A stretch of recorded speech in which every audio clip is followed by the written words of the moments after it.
My name is Jeremiah Ramirez, owner of the Marathon Group, LLC. I have so many questions. Yeah. You personally need help. That will put you out of business. Success is a great thing, but it could be a very challenging thing if you're not prepared.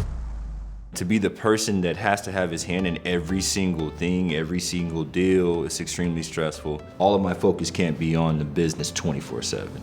Hi, my name is Camberato. I help companies get funding to grow their businesses. Here on Fund Tank, I want to help companies just like you grow fast and grow the right way.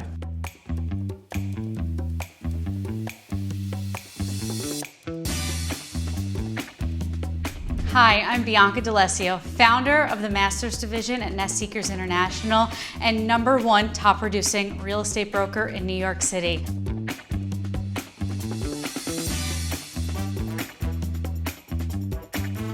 I can't wait to meet these hungry entrepreneurs ready and eager to grow their business and take it to the next level. My name is Jason Greer, also known as the Employee Whisperer. I'm the founder and president of Greer Consulting, Inc.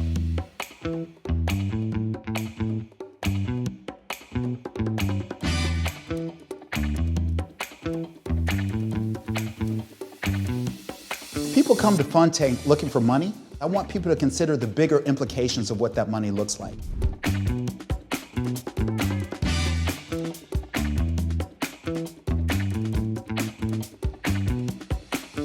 Fund Tank is presented by National Business Capital.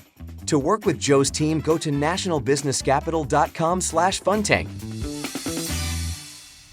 On this episode of Fund Tank, we have Jeremiah Ramirez from the Marathon Group. You know, we all think that throwing money and people will solve all problems in our businesses, but will it really? Check out this episode to learn exactly what I'm talking about. My name is Jeremiah Ramirez. I'm the owner of the Marathon Group, LLC. It is a full-service financial brokerage, and our focus is mainly showing people how to reach financial freedom through the opportunity of learning about financial literacy. So I'm actually asking for $750,000. I've been doing this about 4.5 years. With me, the actual money comes through what we call overrides, or having a relationship with the actual financial entities. It could be life insurance, or it may be financial products based for the clients. I'm paid via that company. Life is inevitable. Something's gonna happen. My mother passed when she was 52 years old. She had sarcoidosis. The main thing that I could think about is that I couldn't get her to the proper doctors or get her the proper care because I wasn't financially free enough. And I thought about how many people grow up like me. It's been painstaking and grinding to get here. We're very successful and I'm happy for that, but I just had a daughter in March, and so I need this funding so that I'm actually able to be there and be present on a daily basis instead of having to be focused on the business 24/7. Started off initially with my series license, built it about 4.5 years ago, and now we're protruding forward and making sure that we can provide mentorship and grow and expand. So I'm actually asking for $750,000, and the basis of that being obviously moving toward trying to progress the business, some compliance and training purposes that go with having a workforce. Great. Thank you. All right, well, thanks for being on Fund Tank. Welcome. Thank you. When did you start the business? What year? So we started the business in 2019. And how much revenue did you do last year, and what are you projected to do this year? Last year we did 1.32. This year we're projected to be about 1.4. And do you currently have any debt on the business? I don't. Okay, great. How many employees do you currently have? All of our advisors are 1099. Now, we cover the actual cost of them for the professional liability and the training purposes and their licensing. Do you have any employees? I have myself. Okay. Yeah. They're all working under your umbrella? Yeah, 2,200. 2,200? Wow. Wait a minute, time out. You have 2,200 1099s. Yes, sir. Wow. It's a lot of headache. Are you under another umbrella? I am not. Okay. So are you like financial planning? Now we're just mainly in insurance space, so it's annuities and... So now it's all insurance, you're not managing money? Correct. Okay. When you started, you said that you wanted to help people be financially free. That's what started the business, but you're not helping people invest and save money. So how does that correlate now, just to be clear on the mission? So I work with financial planners. I don't work against them. So I sit down and I see how much of their actual portfolio of their money should be less risk adverse, right? Their money should be on a basis or a foundation. And then what we actually do is working with the financial planner, we free up money for that financial planner. So instead of us fighting, we actually work together. When I sit down and do a financial lifestyle strategy with the client, I'm looking at their spending habits, right? Those numbers then tell me the way they live. And that leads more to a change in lifestyle, which then they can either put towards savings. If you're putting a monthly premium towards something that is growing for retirement or something that's growing for future. But your brokerage is not going through any type of larger brokerage, so you're an independent insurance brokerage. Correct. My business is very similarly structured to yours. I'm a real estate broker and I have a real estate team. 2,200 agents and brokers under you, that's a huge number. It's a crazy amount in a very short amount of time. I need to understand the structure because the ramp up to sales is tremendous. I got to be honest, with 2,200 people and only doing 1.3 million. It doesn't sound good. How many policies did you write last month? The entire organization wrote 332 policies. Okay, how many were yours? About 25. Okay. Okay. Yeah. You have 2,200 people that you yourself, because you said you have no employees. So you're maintaining 2,200 people. Who's maintaining you? Do you mean mentally or? Mentally, emotionally, the whole thing. Organizationally? So a part of it, right, is for the funding is getting them the training that they need. And so we increase, right, that scalability. But then also a part of that is getting delegation. So the money that you're asking for, it sounds like it's one part process, but another part, you personally need help. Yes. Because yes, I most imagine being in that position, you're drowning. I won't say drowning, but I've reached my bandwidth, for sure. So drowning. Yeah, it can't grow. Yeah, it can't grow anymore. Yeah, it can't grow anymore. You get 750,000. Breakdown. How would you use it? Like, what would happen? 550,000 of that. We worked out a deal with this continuing education course. They gave us a deal because we have so many people. Those 2,200 would pay $250. It's a regularly $600 course to maintain their compliance, their licensing, and the training. And they broke it down to $250 because we're giving them volume, right? That's $550,000. 550 to pay for their continuing education? Yes.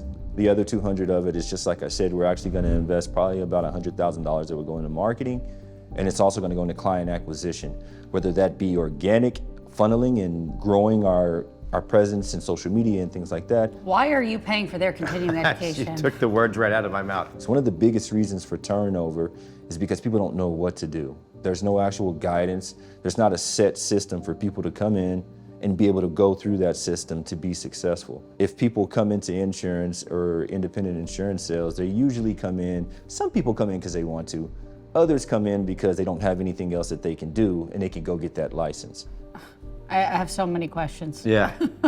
What is your training? What is your onboarding? How are you getting people ramped up to get them comfortable with sales and to get them performing? So we have about 4 to 5 weeks of mindset training when they initially come in. And yeah, you have your license, but you're not ready to do anything. You're not ready to actually get out here and turn over objections or anything from anyone. And so it's about 5 weeks of actual mindset training. And you are running that. I am. How many people you bring in each month?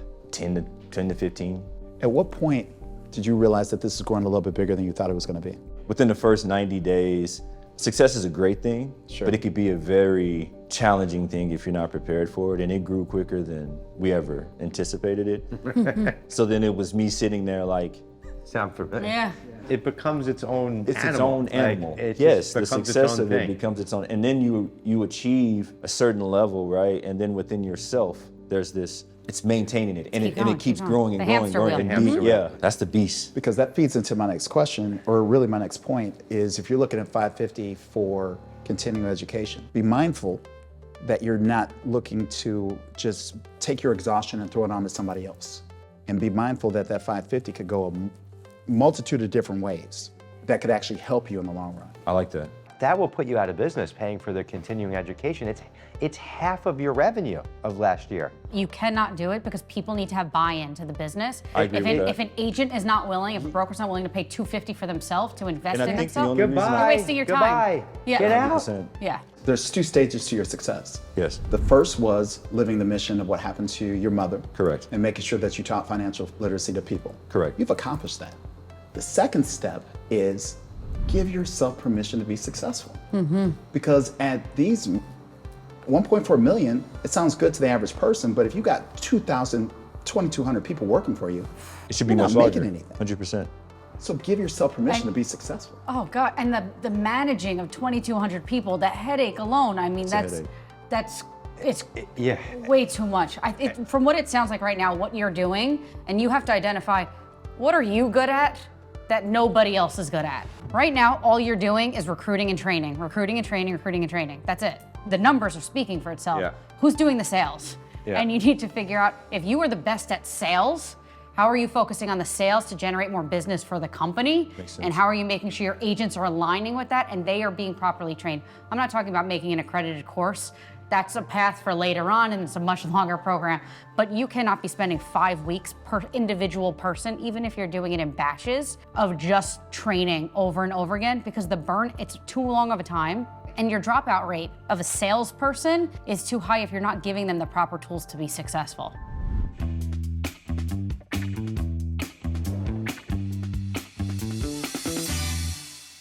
I want to hear from you guys. I get what he's going through. I've been there with my own business. That is incredible. He clearly has a brand, and there's something sticky about what he's doing that he's been able to capture that many people. But he has a tremendous issue with what money he's asking for and where he's redeploying those resources. I love this man's mission. I love the reason why Absolutely. he's doing it. The challenge is he's thinking like somebody who's exhausted, Yes. and he's not thinking like somebody who's running a business. Him as an individual and a solopreneur right now is not going to be able to deliver to the team to get those people to be, to be successful. Listen, it's so hard. We know with salespeople, when there's such a low barrier to entry and people come in, it's easy to just hang a license, to hang around because they're part of something bigger than themselves, but to not have any buy-in to want to perform. And that's the challenge right now. And I mean, from how I see it, even with $100,000 in marketing, I mean, because the $550 to continuing education, that's just would be a hard no for me. Agreed. But $100,000 in marketing, who are you marketing to? To getting more agents? I think a thought might be is if you produce X, Y, and Z, you can get a credit back towards it.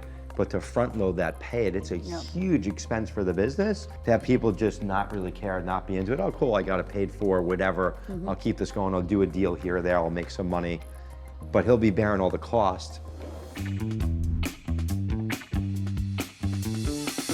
So Jeremiah, you're asking for $750,000. Jason just said something, he said, this is tough because we want people to win. We want you to win too, but define winning.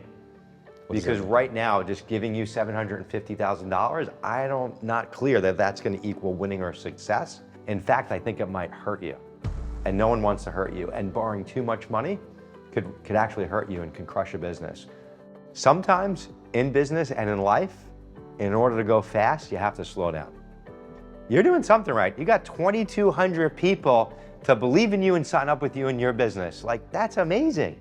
But I think there needs to be a readjustment and realignment on what you're doing. $750,000 is not possible. Your business couldn't support it. It would hurt you. It would not help you. Where your company is today, something more of like $100,000 probably makes sense. Right now, there's a lot of, I think, chaos happening.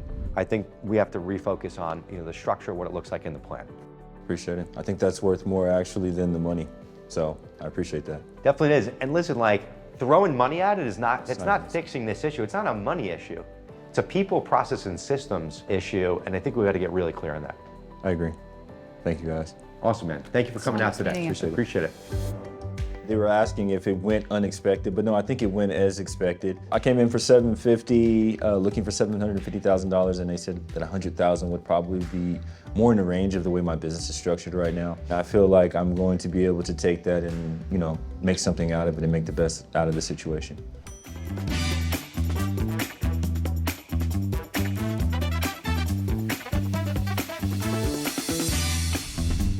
Fun Tank is presented by National Business Capital.